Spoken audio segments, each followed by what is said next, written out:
Kamu harus perawatan. Ai, makan yuk. Udah siap nih, panggil Mei pada sahabatnya itu. Iya bentar, Aida masih duduk di tempat tidurnya. Mei pun akhirnya menghampiri dan ikut duduk di depannya. Nunggu apa? Mas Tono belum nelpon?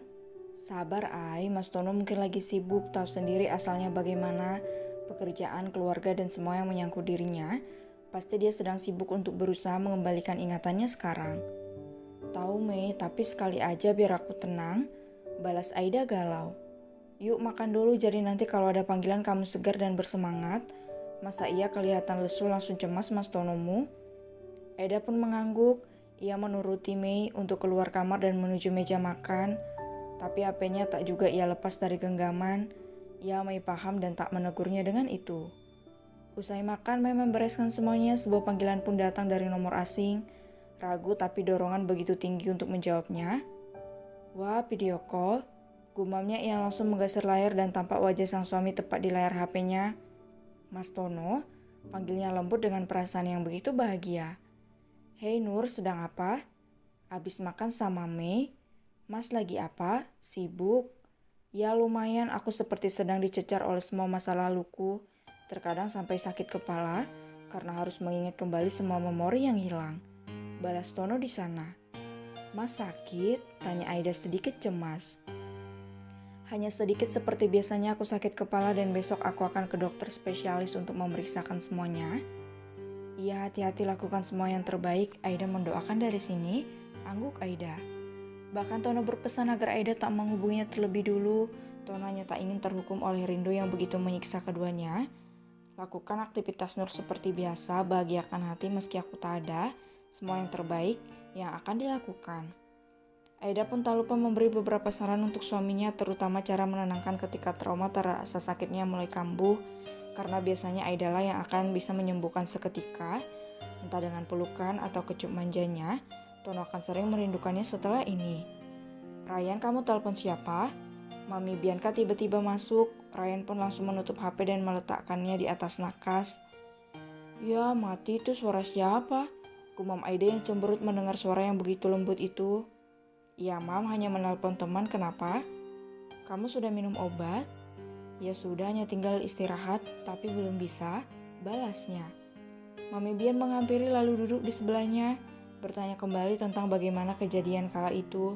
Tapi Ryan benar-benar tak ingat semuanya, tapi ia harus bohong mengenai Aida dan hanya menceritakan bagian naik mis saja pada maminya. Baguslah, Mami hanya tak ingin bertemu dengan orang yang nanti akan memanfaatkan kamu. Tidak, mereka baik, semuanya baik di sana. Merawat Ryan dengan sepenuh hati meski dengan segala keterbatasan yang ada. Baiklah, tidurlah sayangnya Mami, usap Mami Bian di rambut Ryan. Sepertinya kamu harus perawatan besok, rambutmu, wajahmu, tanganmu. Astaga, semuanya kusam dan tak terawat. Gerutunya memperhatikan sang putra yang memang tak seperti biasanya. Perawatan? Ya, kamu harus sempurna seperti Ryan yang biasanya. Ryan yang tampan, tegas, dan berwibawa. Jika begini, ini adalah penampilan kuli, cibir Mami Bian. Ya, aku memang jadi kuli belakangan ini, tapi itu menyenangkan, senyum Ryan. Apa, kamu jadi kuli?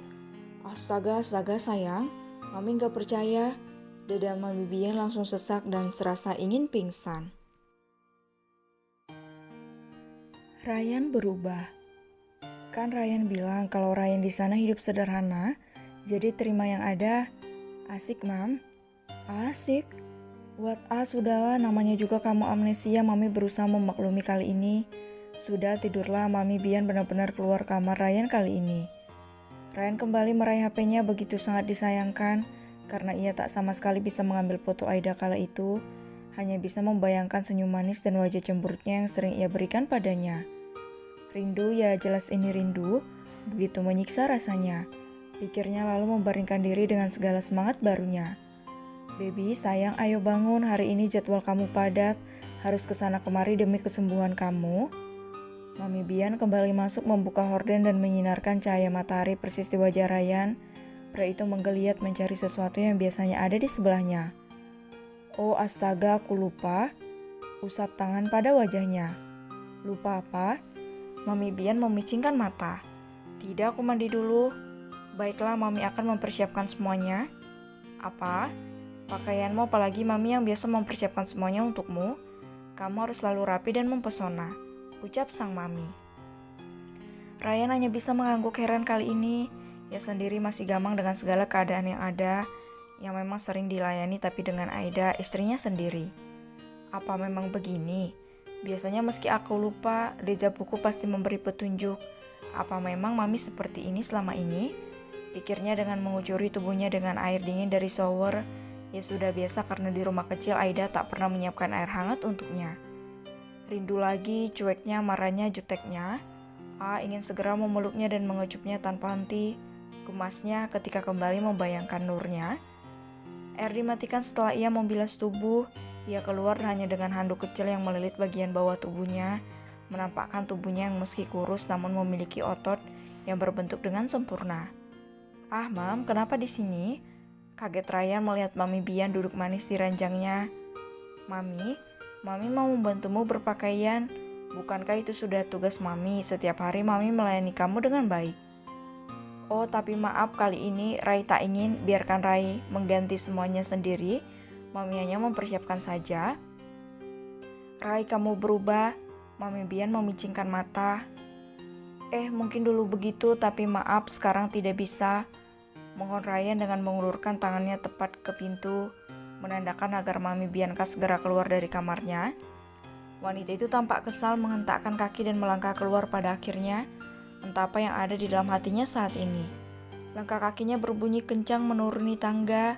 Sam sampai menatapnya dengan tajam, sesekali menggelengkan kepalanya meski tak heran. Kenapa? Tanyanya datar. Ryan aneh. Aneh kenapa? Dia tak mau dilayani lagi, dia malah mengusirku keluar dari kamarnya. Balas Mami Bian. Wajar, dia sudah dewasa, dia hanya menghindari bibit-bibit fitnah. Lagi pula bukannya dari dulu begitu. Mana Pak Mun yang biasa melayaninya? Tanya Sam. Pulang kampung mendadak adiknya meninggal. Balas Mami Bian dengan lesu. Ryan menyusul, ia turun ke bawah dengan pakaian yang begitu rapi, dengan jas dan setelan hitamnya, ditambah dengan dasi abu-abu, rambutnya pun tak kusam lagi, tampak begitu mempesona dengan pomade yang memang sering ia pakai. Gantengnya anak Mami, puji Mami Bian. Terima kasih Mam, jawab Ryan. Ada itu Aida, pasti ia akan lebih bahagia.